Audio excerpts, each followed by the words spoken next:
Oh my god, you're so shallow. Why do you care about celebrity drama? No. We're analyzing a cultural phenomenon here. This is different, okay? Hear me out. Ever notice how Mr. Beast and Taylor Swift are both celebrities by the very definition of the word, but only the latter is really referred to as such?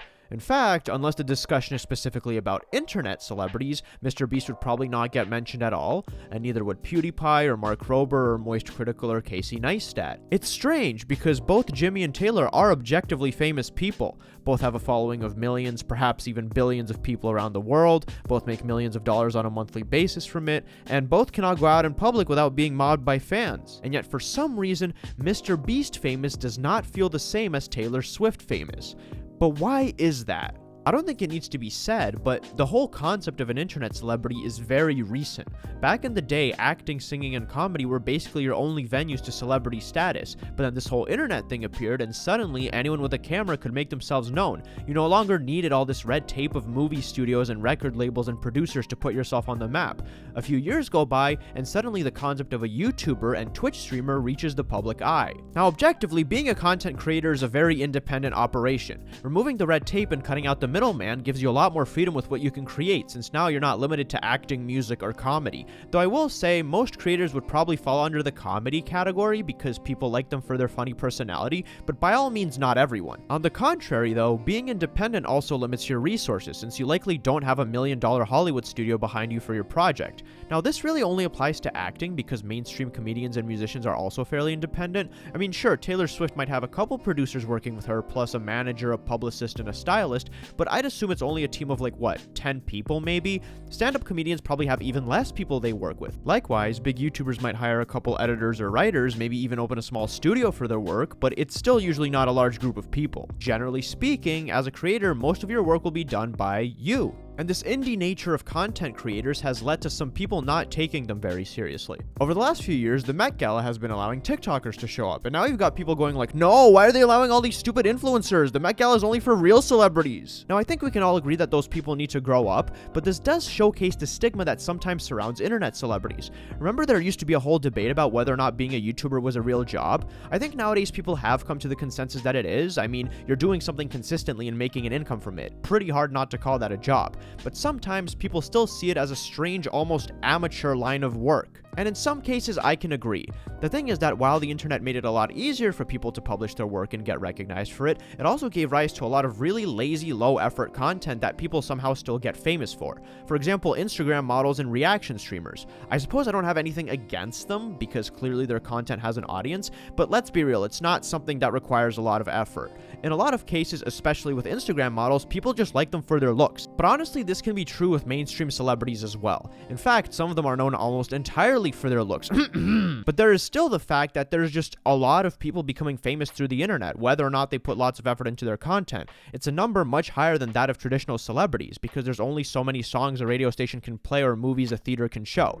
And to traditionalists, this makes internet celebrities appear as less legitimate because they don't feel as exclusive as traditional celebrities do. But to be honest, regular celebrities are also starting to feel less exclusive. Sure, modern actors and musicians are still getting their work played in movie theaters and on the radio, but you know where it's being played for the most part? Spotify, Netflix, Pandora, services that are available exclusively on the internet and also utilize algorithms to promote their content. So to a degree, many artists today owe their success to the internet just like creators do, which in turn increases the amount of mainstream artists in general. We will likely never see someone with the fame and notoriety of Michael Jackson again because the celebrity pool is simply too big and fragmented for that. And you gotta keep in mind, these internet algorithms aren't just some random number generator going, hey, let's give this guy 1 million subscribers or 1 million followers or 1 million plays. Sure, there's some randomness and chance involved, but roughly to the same degree as with becoming famous through traditional means, because all the right pieces have to fall into place for you to have the connections to get in touch with a publisher or studio, for the publisher or studio to like your work and decide to promote and distribute it, and for the audience it's being distributed to actually like your work and want more of it.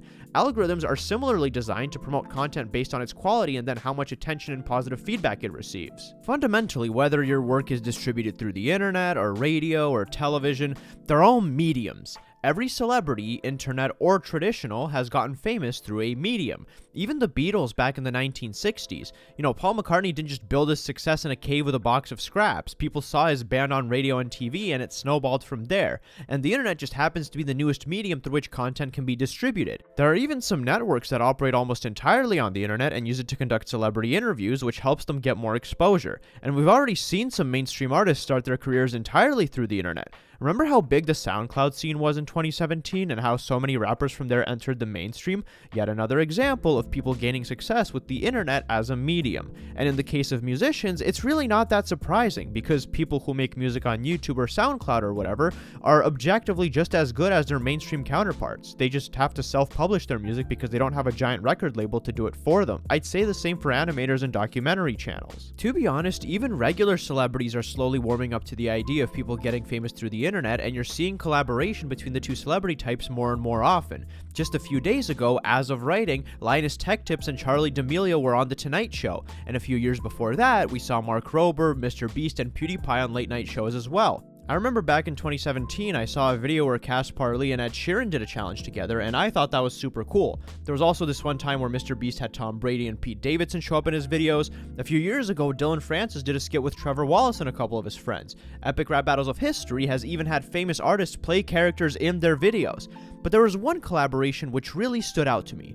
In May of 2018, Jacksepticeye got to do an interview with Ryan Reynolds, and Ryan Reynolds shined light on a key advantage that internet celebrities hold over their regular mainstream counterparts. Also, with your job, you get sort of instant feedback. You kind of know exactly where you stand with something. That's too far with something. That's precisely my favorite part about doing YouTube, is that I don't have to wait for anybody. Indeed, a lot of mainstream celebrities have social media, but for most it's just a glorified photo album or advertising page for their upcoming movie or album or whatever. But because content creators use social media to actually distribute their work, they're able to take advantage of the communication and analytics resources that are built into these programs. The result is that content creators are able to form a connection with their viewers that is much more personal than that of regular celebrities.